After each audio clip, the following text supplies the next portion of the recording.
Bueno, yo quería empezar Well, I wanted to start, por agradecer este well, espacio. thanking Creo for que this space that we have, ojalá los asistentes se den and cuenta I hope that lo difícil que a the veces en nuestros attendants países realize encontrar este tipo de how conversaciones. difficult it is in our El country to privilegio find que these es que kind la of colegiatura esté conversations así. and the privilege to Entonces, de have mi la parte, colegiatura to quiero dar to las do this. gracias por So on my la behalf, I que esté want to acá. thank for the opportunity of being here, Quiero invitar a esa and I would reflexión like de to cuán invite válido you para all to todos this que reflection, sepamos because it's que es un important for all of privilegio us to tener recognize conversaciones. that it's a privilege to have these La kind of idea aquí es conversations. que conversemos. The Yo voy a idea hacer las is, of course, preguntas a talk. cada uno de I will be pronto, making some pero si questions quiere to each intervenir one, perhaps, simplemente but decir whoever que quería wants to decir algo. intervene, they can simply say that they want to say Quisiera something empezar con else. Mark.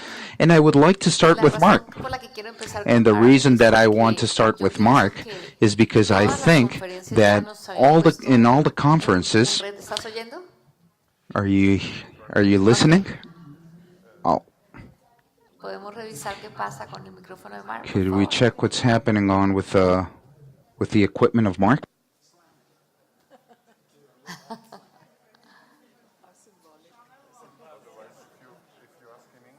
I can ask in English, yes. Voy a hacer la pregunta en inglés y Okay, I'm going to make a question in English and I will translate it while we organize this La technological issue. pregunta para Mark The que yo quiero question hacer for es que ya Mark that I teníamos las want cosas to un make poquito is that, well, complicadas we had the things a y little Mark bit nos trae la realidad de los complicated, robots. and Mark brings the Entonces, reality of cuando él robots. nos trae And when he toda la brings realidad de los all robots, the mi reality of pregunta robots, es cómo the question podemos would be, how can we hablar de esas How dificultades can como we seres talk humanos about those cuando los cambios están difficulties with siendo más human beings when the rápido, changes are cuando being more viene la cuarta fast, when revolución we're having industrial, this fourth cuando se está industrial hablando revolution, when we are de cambios en los talking modelos de about aprendizaje? changes in the models of Entonces, learning? hemos hablado de valores So como la we have empatía, spoken hemos about hablado de la values like ética, empathy, pero we Mark have nos spoken propone about un debate ethics, nuevo. but Mark gives us a new kind of Entonces, debate. mi pregunta So tiene my que ver con eso. question has to do with Mark, this.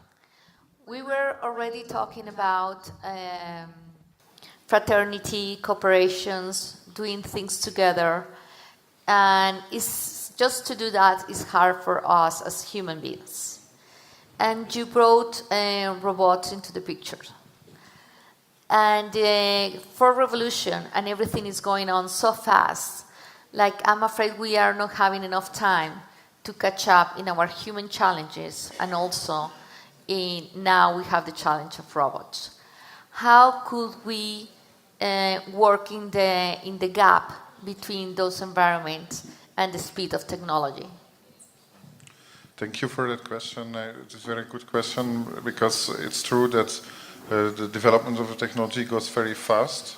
But I think it's not totally autonomous, the development. We can still steer a bit as humans. We can make decisions about the development of technologies. And when it comes to very new technologies like robotics or artificial intelligence, I think we still have time to think about things and to try to get the ethics into the design of the technologies. And so if we do that, I think there is hope that we're not totally the victims of technology. Technology is not an external force, but is of human making, so we should not be too pessimistic about that. But it's true, the speed is a problem, and it's going faster and faster, and that's a problem. ¿Alguno de los otros panelistas que hay aquí Any other of the había panelists incluido o that we pensado have en here el had reto que included significaban or los thought robots y in the las challenges máquinas that the en robots este and the esfuerzo que machines estamos could haciendo bring in como this sociedad de effort that we're making? integrarnos? It's a question for you, o en español.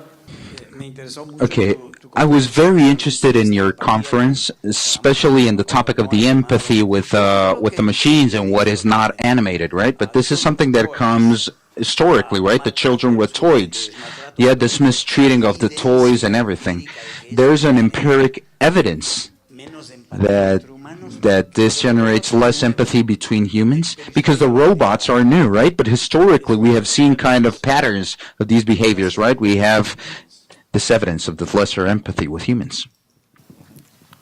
Adelante, Mark. Yes, just quickly. Yes, for example, we have the history of slavery, and there seems to be a desire of some humans to be in the position of the master and to have some task done by servants. And first it was the humans, and now it's the animals also, and then it's the robots.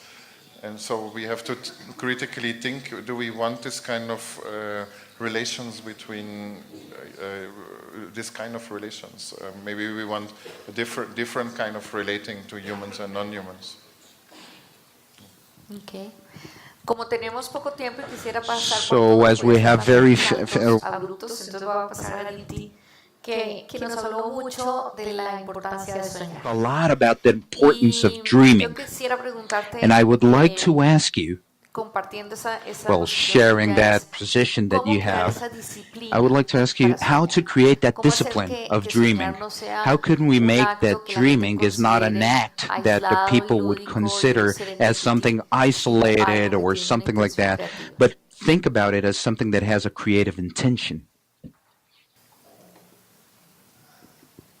The human mind has different ways of functioning. There is a side of the mind which deals with science, which is analytical thought, which is, it's kind of a step-by-step development. There is also the side of philosophy, which looks at things in their essence, that asks the question why. But equally, the most powerful center in human consciousness is the power of imagination, which Einstein said was the most important power. So I have the support of a scientist. It's the side of imagination, of dreaming, of visioning. This is a power. The others are faculties that you can use to develop yourself and to use all the means that are available to human consciousness in the world. But the power of human consciousness is the power of visioning, of dreaming, which comes from imagination. So you have to hold fast to dreams. Actually, Gabriel Garcia Marquez has this statement where he says, you grow old if you stop dreaming. So don't stop dreaming. Mm-hmm. We are never too old to dream. And if we have a dream, we stay young. And to be young is to live in the future. So I think this is the most important center of human consciousness. And in that sense, I am delighted to be at Colegiatura because it seems to me this is a structure that allows dreaming. So please continue to dream. In that process of dreaming, you also speak of the importance of co-creating. And there's a word that I haven't heard today, but I would like us to address it, which is ego. How to address the ego in order for us to co-create. I have to turn to an ancient Indian book, which is a book that people hang on to still. We consult it. We grew up with it. And it's the Bhagavad Gita. In the Bhagavad Gita, it's a dialogue, it's a colloquy, and it's happening at the field of battle. Arjuna, who is the protagonist, has to pick up weapons and fight, and it's a fratricidal war, quite symbolic of some of the things that are happening in even this country. In India, too, this has happened. And he turns to his teacher, Sri Krishna, who's his charioteer, and he says, I don't want to fight. And then Sri Krishna, it's wonderful. It's 18 chapters, 700 and maybe 60 verses. And it kind of explains, it's a document on how to self-develop. But at some point in time, Sri Krishna tells Arjuna, the self is the enemy of the self, and the self is the friend of the self. So what does that mean, the self? In Indian philosophy, there is a false external self, which is the ego self. There is a true self, which is a self of harmony, mutuality, and self-giving, which is the true self. So it's not something you have to get from outside, it's something you have to remember you are. So it's true, the world is dominated by ego, but it's just a little shifting of the compass that we need in our consciousness to discover fullness in our being. Ego is always an expression of emptiness. Again, in the ancient Indian Upanishad, there is a verse which says, Om Purnamidam Purnat Purnamudachyate Purnasya Purnamadaya Purnameva Vashishyate, which basically says, this is full, that is full. If you are full, and the way to be full is not to desire in a space of emptiness, to recognize you have everything you are, you need. A state of being, which is what Collegiatura is trying to create. To be, you are already. And if you are full, you don't have to necessarily express in an egoistic manner. You can express a personality, which you already are, of harmony, mutuality, and self-giving. Muchas gracias. Partiendo un poquito de Dipti y pidiéndole a Henry, a Santiago, a Carlos que entre en la For a second conversación. and asking Carlos to participate in the conversation, you present a model which is very interesting and attractive, that code of that idea of creating together, collaborating and brotherhood. But I'll ask this question based on a personal anecdote. I have a friend who is we call him a walker, a caminante. He's very close to an indigenous community here in Colombia called the Arhuacos, and he became so close to them that they began to take him to sacred places. And at some point, someone stopped him and said, "Andres, what are you doing?" And Andres said, "Look, I want to become closer to that which is sacred, the way that you do." And so he was told, "Brother," they call each other brothers, "this is like a pyramid. God is at the top. I was born here, you were born here. Do not try to do this. Follow your path calmly." And so, from your perspective, a culture like the Colombian culture, how can it try to build something like what you have built in Oroville? And Henry and Santiago, as Latin Americans, and Mark, if you have suggestions, do you believe that we might be capable of bringing these worlds together, of maybe reaching that point?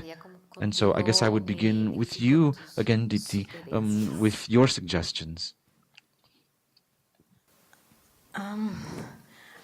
Everyone I've heard today makes me feel, of course, it's possible.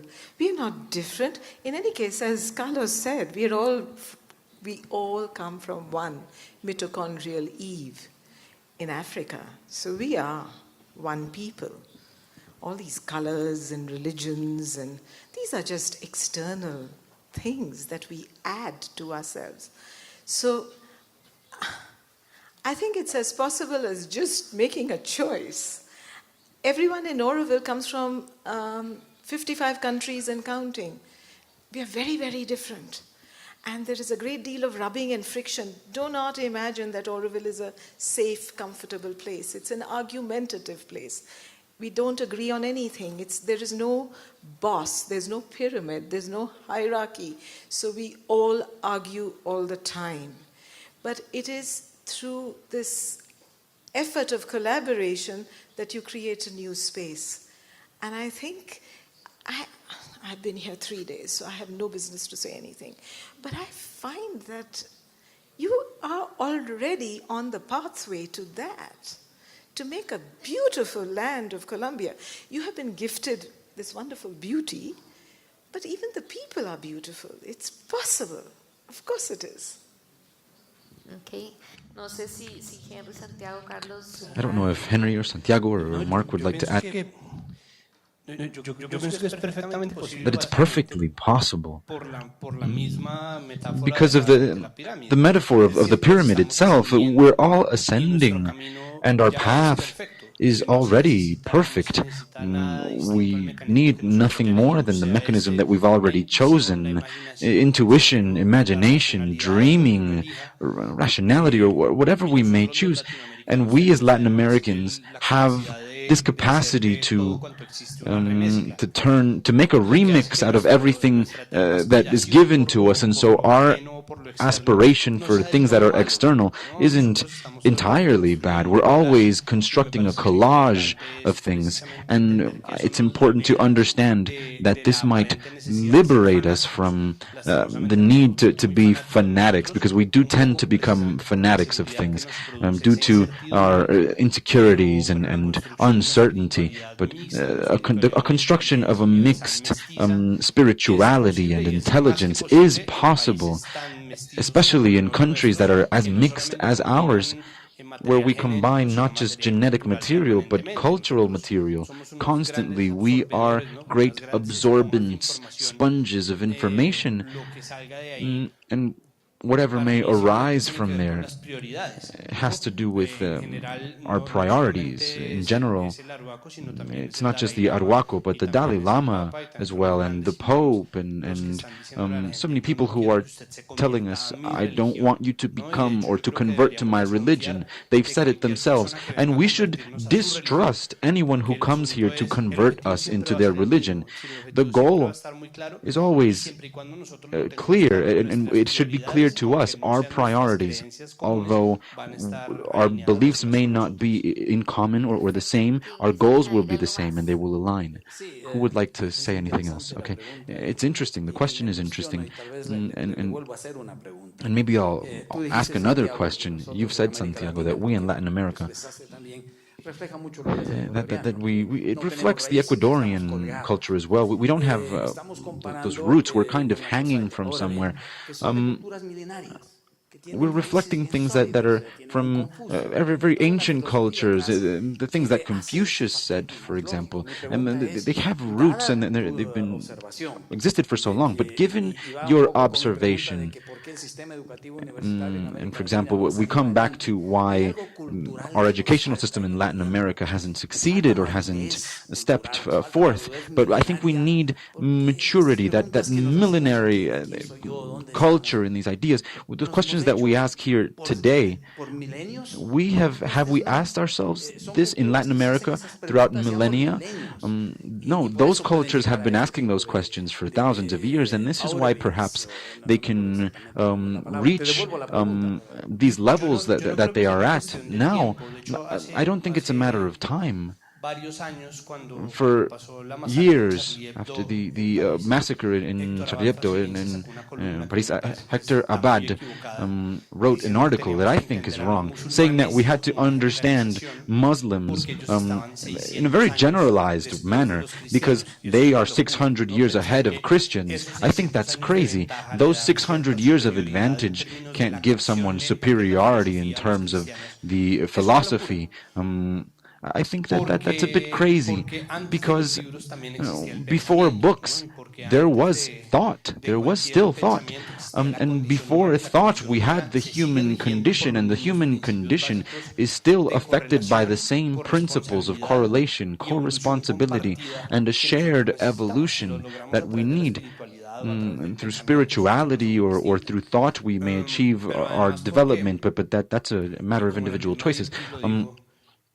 And I believe Deepti said in India, people continue to kill each other for the same problems that we face here. There's still hunger, there is still inequality. We've seen what's happened recently in Sri Lanka.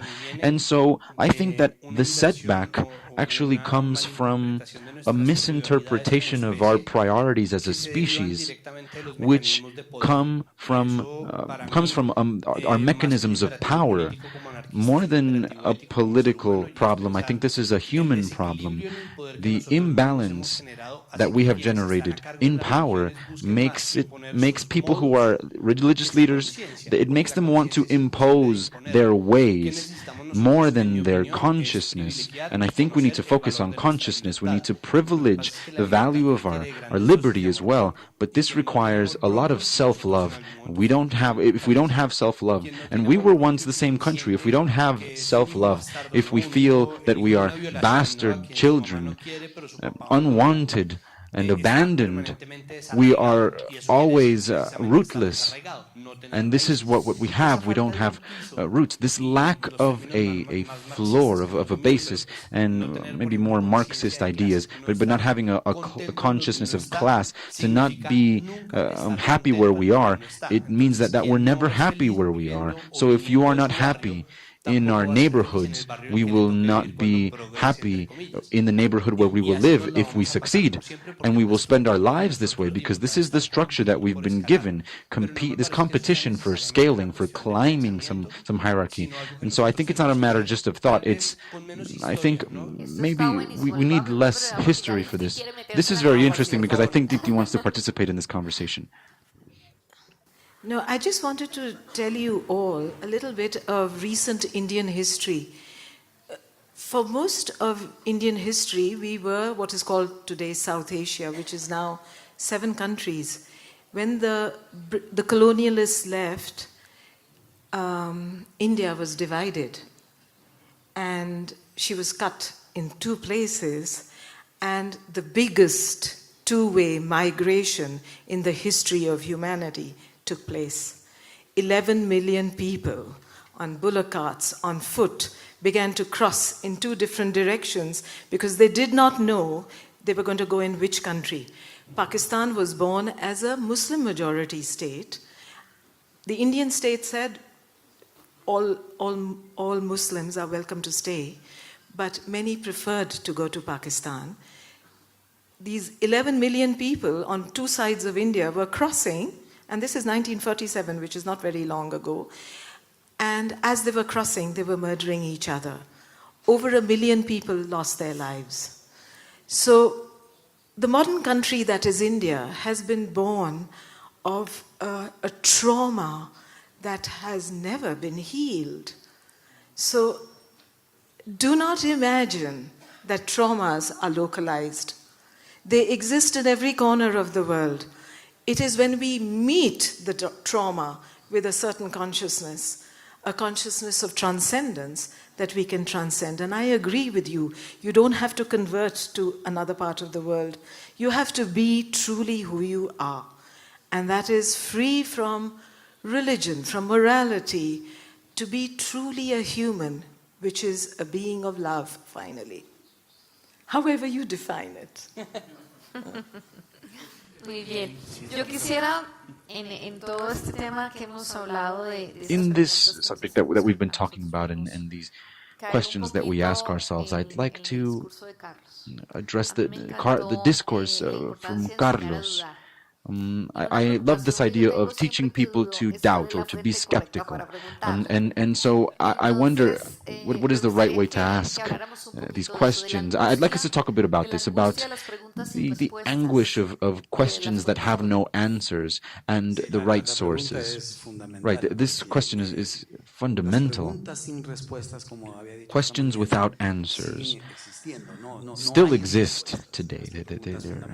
The fundamental questions of humanity, we continue to ask them today, but as young people who are learning, educating yourselves, and there's so much information, it's important to understand how to discern what is knowledge. The problem with knowledge is that it's also imperfect, because sometimes we transmit errors.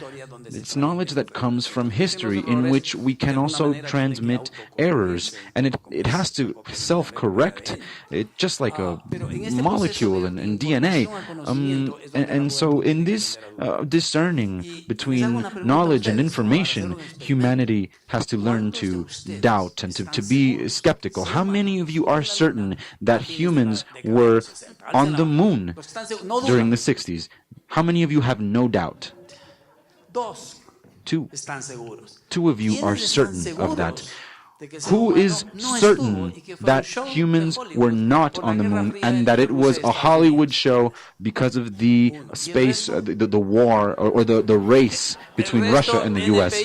Okay? So the rest of you have no idea. You don't have enough information. So this is just an example. Estamos invadidos por información. We are invaded by information, overwhelmed. Nada puedo tener certeza absoluta. I cannot be certain, completely certain of anything, but I do believe that the human being has had the technological capability to go to the moon. And there are a lot of websites that all they do is give data on why we didn't go. But if we research a little bit and we doubt this, we find that really there's no basis. And so my position is not here to convince you that we were on the moon, but for you to be critical, analyze, and convince yourselves. And if you are sure that the Americans didn't go to the moon, then be happy with that, but don't just accept the information. We have to know how to be skeptical. I'm very skeptical of everything, especially now. There's so much information. This is the formula for happiness, the diet. We're inundated with false information, what we call fake news now. And fake news is propagated faster than the truth. That is the problem. Errors are propagated chaotically, much faster than the truth is. And so we live in a society in which opinion is more important than fact. We all have opinions. And so this is why it's important to be doubtful. And schools should teach us to be doubtful from a very early age, to be doubtful.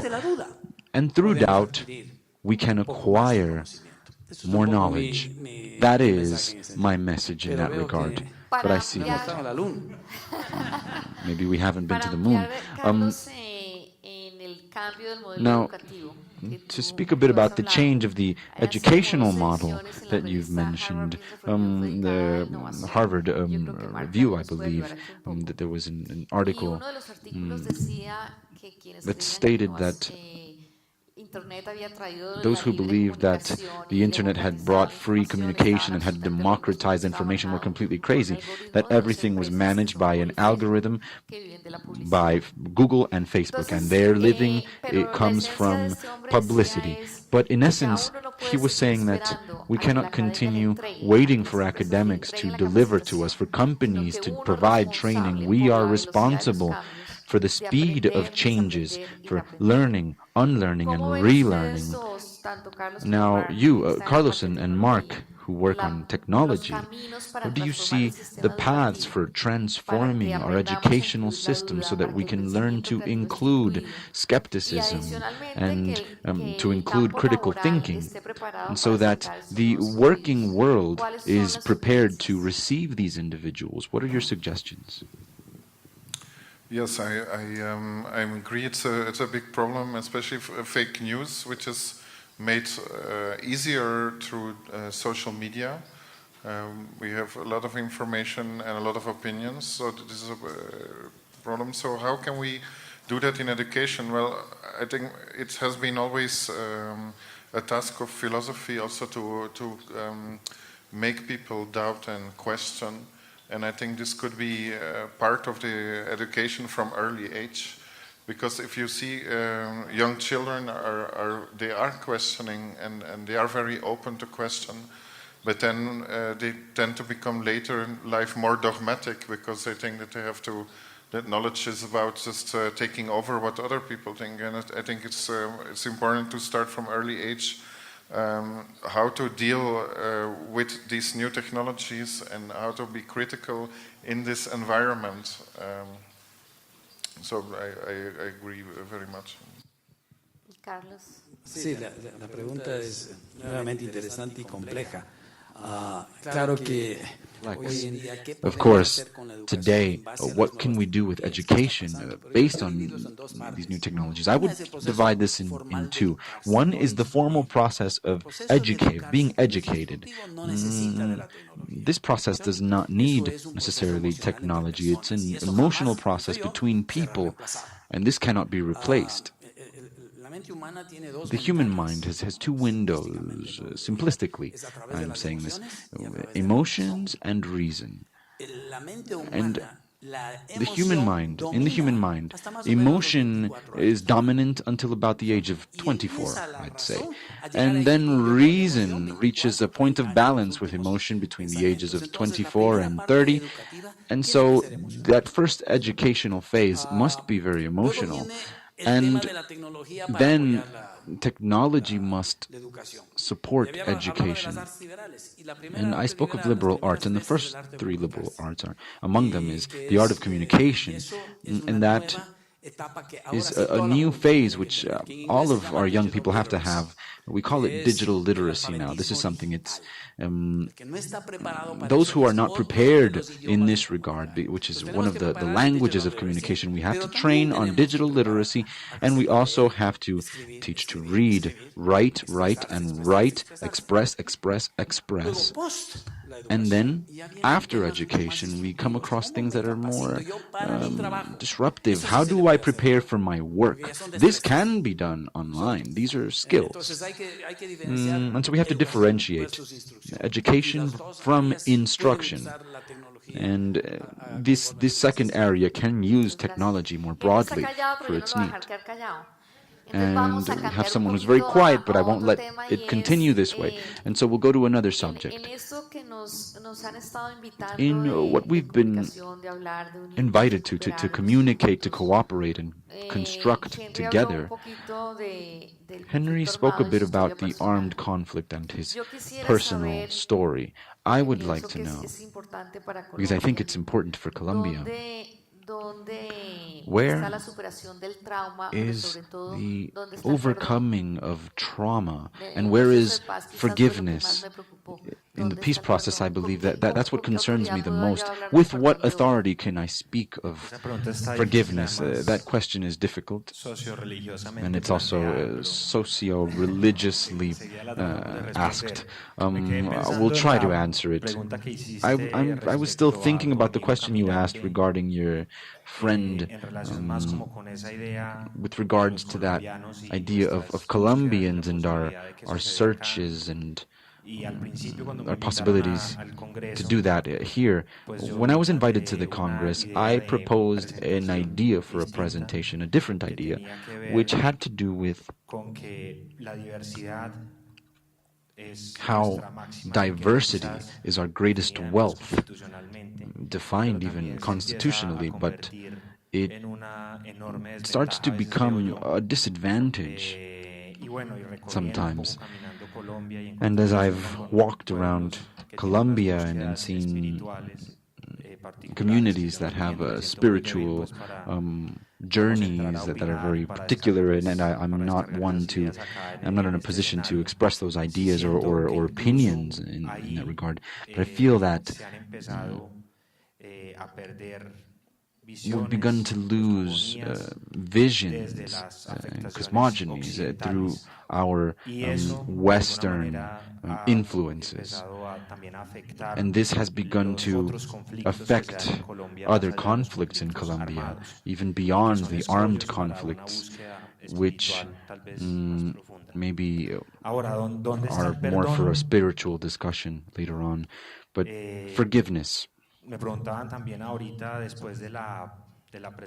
After my presentation, I was asked about this, and I find that forgiveness, although it's a socio-religious idea, I would rather speak of reconciliation.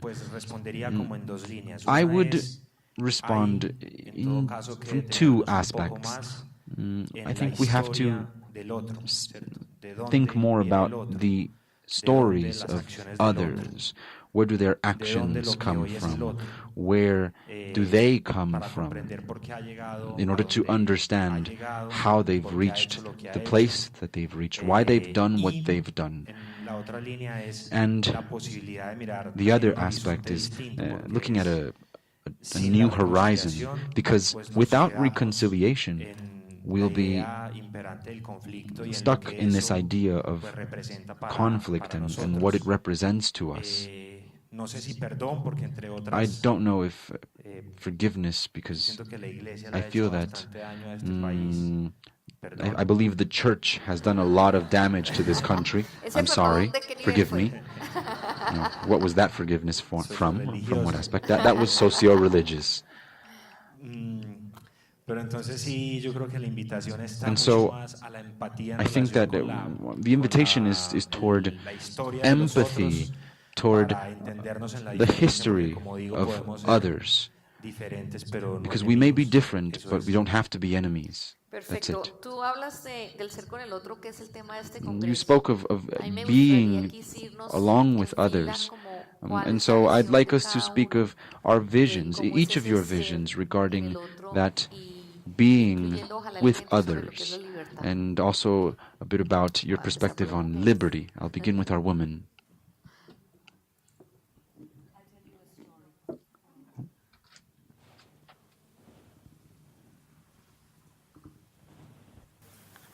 I think the best way to learn something is through stories, because everyone can take what they want from the story.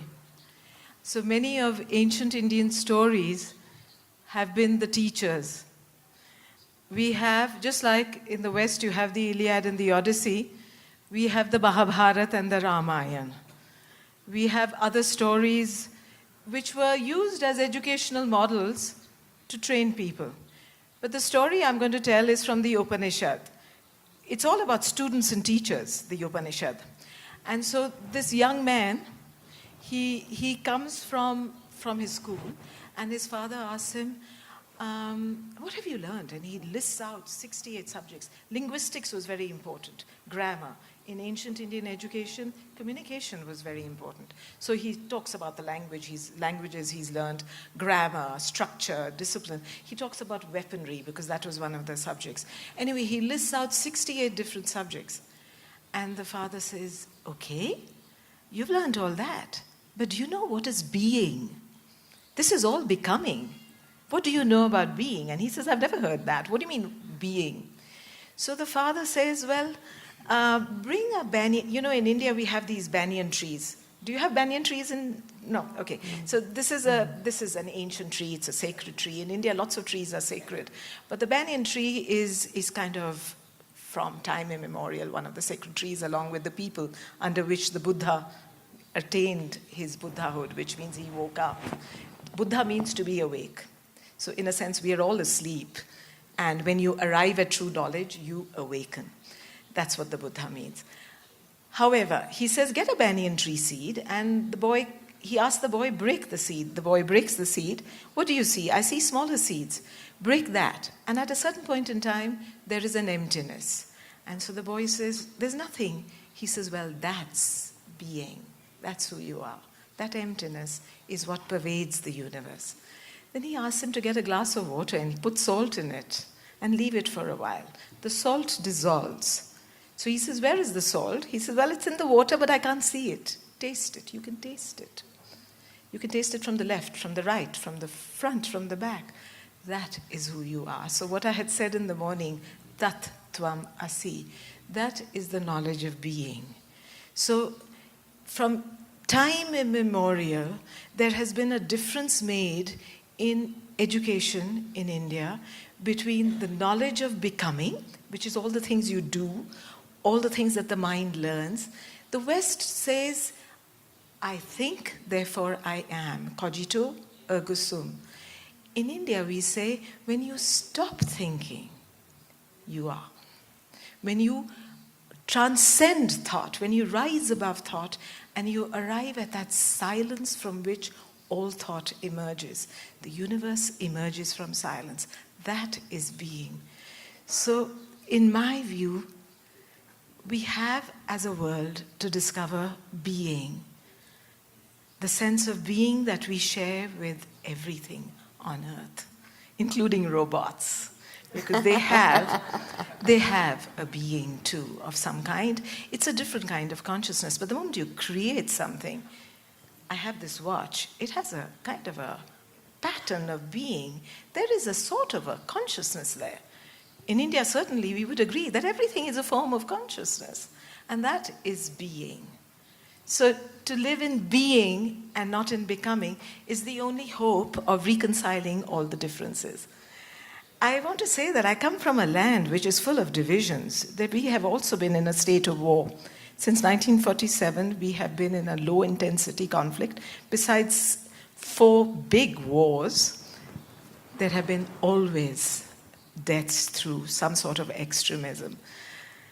And yet, you have to keep growing. You have to remain positive. You have to find that deeper state of fullness that takes you to the future. Gracias. Answer all your questions? Yes. Carlos. Gracias. Me encanta estar al lado de Deepy. Hey, I'm pleased to be on the side of DP because he expresses that side of my brain that doesn't speak. And I think we all have that, right? But I believe that it's very clear what I was talking about some time ago, and it's about wisdom, that millennial wisdom, that she also expresses it. And yes, this, the me, the other, how do we live together? Can we collaborate? That's an eternal question. And I believe that one of our missions and visions in the university that I direct is the beauty, kindness, and truth, 3 principles that are fundamental, that take us to that essence that we had already spoken about, that is freedom. And freedom is something that is extremely fragile. An attitude that really takes us to a lot of responsibility. And it's very easy to lose it. The freedom can be lost day by day without realizing. And that's something that happened in the equator. In the last decade of my ex-professor, of being a professor, we were losing liberties day by day. And the youth didn't realize. You do not realize all those infinite changes. And when they all are added, they become finite. And that's when it's late. That's why it's so important to start harvesting who am I and how I must defend the liberty and the freedom. And I defend it through my ego and sometimes through my altruism. Without those complementary elements, we cannot have liberty and freedom. And that's the essence of education. That's where we have to take the children to think. So I share everything that she mentions, but she does not share everything that physics say, right? But we have many things to talk because we will invite each other to talk about quantum mechanics. Do you know Deepak Chopra? Why did you see? You know what Deepak Chopra? You know Deepak Chopra? You know who he is? Do you know who he is? Yes. You met him. Yes. Okay. We can talk about him later. Y podemos hablar de él más adelante. Creo que está loco, pero... Mark. Entre otras, antes de que pases, Mark, Carlos, and before we pass, I have a deep thanking for you, for everything you did in the 60s. You said everything that we owe to the 60s. I'm a generation that is immensely thankful with the 60s. Yeah, the thing is that I cannot enjoy the revolution that we made, right? It's for all of you. Equally now, I am enjoying certain things, of course. We never end, right? I'm not going to make comments about the differences between generations, but I would like to comment on the social. So I think before I was thinking about technology, I studied social and political philosophy, and I would say there are 2 kinds of ideas about the social, about being together. One starts from that we are all elementary particles as a kind of atoms, and that there's always a struggle naturally between us. And that then you need a state or some kind of manipulation and control to keep that struggle contained. So I would say that's a pessimistic view of human nature, where you see humans as essentially in struggle. But there is another view of sociality, and that's that there is already, before we even become individuals, there is a social environment, and as individuals we only become selves and people that we become on the basis of this social environment. We actually need others It would help a lot if a lot of people in the world in powerful positions would remember that they are born and that they are raised.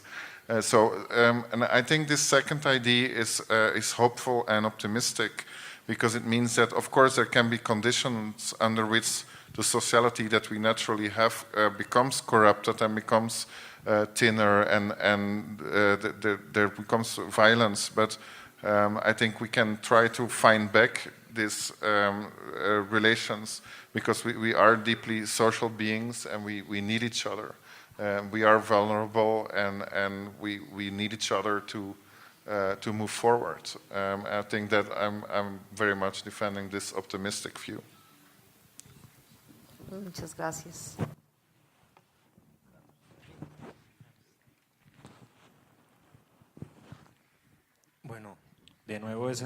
Very well, once again, that's a very difficult question. First the being, and afterwards the other. And the being with the complexity that we have. Carlos just mentioned that, because and that's an idea that I have been trying to understand from different academical perhaps readings, the emotions, the reasons, the desires. So from the reason, we more or less have some structures and some understandings of what we can be. But afterwards, in the unpredictable, the emotions become unpredictables, and the desires and others become quite difficult to manage. And afterwards we have the other one, and the other is even much more difficult to understand. And the other, I have always assumed it as a universe. Each one of you is a universe, and the universe that, in relationship with the being, will depend on the dimension where we are. If it's in an affectional dimension, a working dimension, a spiritual dimension, and as many as we want to understand. And in that universe that we have in the other, what I always try in this idea of the relationship with the other one is to turn off that judge that we have inside, that while the other one is speaking, while the other one is a being, try to make that judge start saying something or another about the other. So I always try to turn it off, to simply start a relationship of empathy with that other person, and from there try to find each other to walk together, right? So the being, the me, can be very incomprehensible and difficult, and the other is always trying to do that task of understanding those universes that we have to understand and walk in the best way with that. I think that would be kind of my answer. Okay, I think that I already put it in an order. Let's see. Okay, the focus that I had was, or the focus that I've always had, is a focus that in general is much more practical. I feel that we are believing that we are in an era of light, but I think that we are in an era of neurosis. And we have at our hands a complete universe of information, and we have much more consciousness of whatever we want with the information in the world. And we usually, having all this information, opt to give preference to small personal dramas.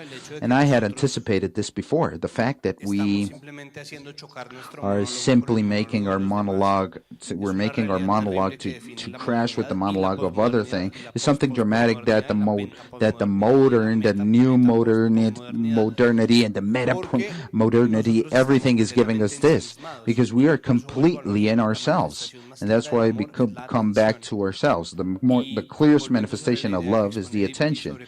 And going back to the idea that deep dimensions, where we are basically asleep, And Buddha is the one that is like it makes us is awake, right? We have to pay attention, and that goes exactly with what Carlos mentions, in the sense that if we doubt and if we observe and if we make constant questions, we will fall in the risk of awakening, right? Fortunately, and we're going close to this, and for me, it's simply a way of ending the drama. And this also is linked to a sentence of Buddha where he says that the pain is natural, but the suffering is optional. If, well, we need ourselves as the bees need the hive. That should be the 0 point, the ground zero. We should work as a system, but our cultural constructs sometimes take away that possibility, precisely because in post of the originality or in post of the individuality, we privilege the neurosis and we start breaking those bridges that the necessity sometimes put. And when I talk about love, I'm not talking about falling in love. When I talk about intelligence, I'm not necessarily talking about the reason, but we're talking about a much more practical element. And for me, we have 2 points. One is that I don't know through which path, but any of them can work. The rationality, the religion, and just as I am, you are, right? If we understand that each one of us is fulfilling a process and that each one of us has a monologue, perhaps we will be able to understand the nature of our own monologue. And in that understanding, we can start understanding ourselves as a part of a system. And for me, the clearest proof of this is a beautiful poetry of William Gates that speaks about the revolutions that helped the independence of Ireland from the United Kingdom. And there's one that is beautiful that is called Eastern from 1866. And the poetry, I'm not going to break the poem trying to say it, but it basically says, okay, this guy, for me, was an idiot, he was vain, I never found any sense in him, and however, he played his role in the play. This lady was an alcoholic, she was always lost, she didn't have anything to do, she was never my friend in any kind of way, and however, they play a role in they have a role in the play. And I always have greeted people, with courtesy, and being a person from Bogota, I know about this. We always try to greet people.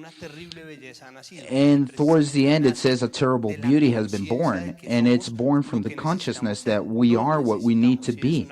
We need ourselves, and that's something that corresponds. And if we extend this, it's something that doesn't happen only between humans. It has to happen between species, and it has to happen between ourselves and the ecosystems that we inhabit, and it has to happen between ourselves and the ideas of nation that we have invented, right?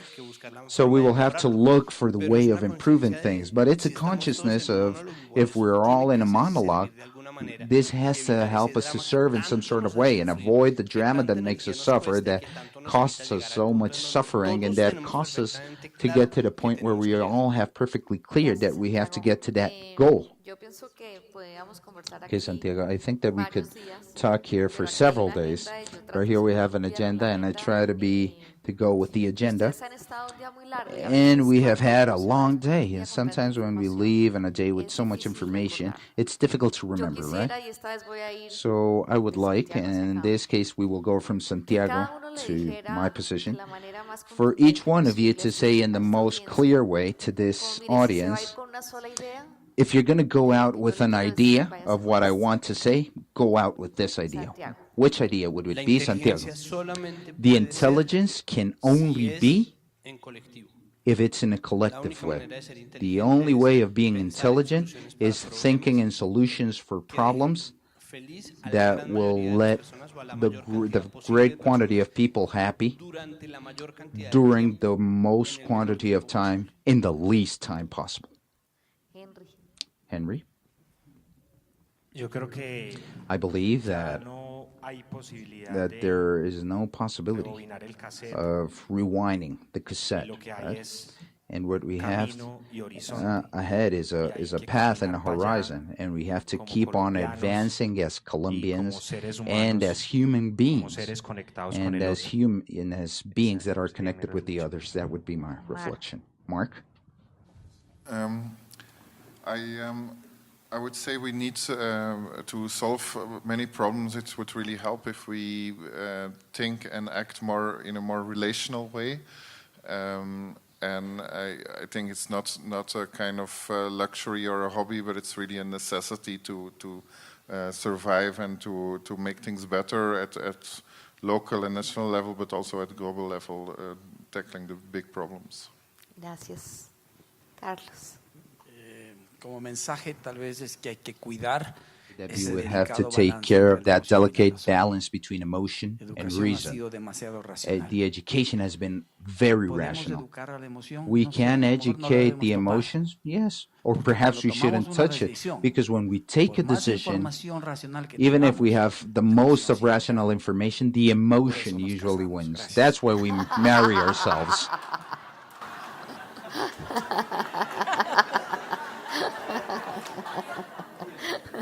Dipti, tienes el cierre. I will use some poetry because in the end, to vision, poetry is the best, including A Terrible Beauty is Born.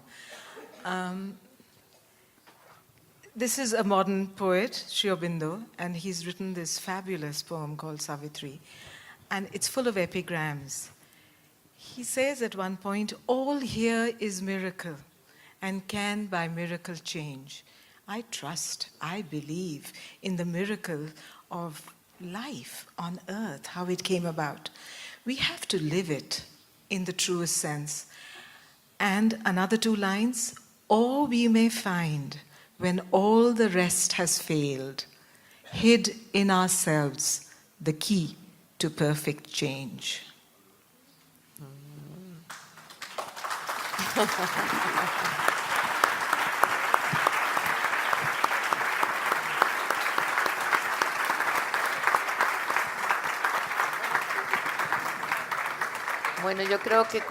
Very well. I believe that with this, this is the most beautiful way of closing. I want to thank all the speakers, to the La Colegiatura for hosting us, and to all of you for giving yourself the opportunity of being here. Thank you very much.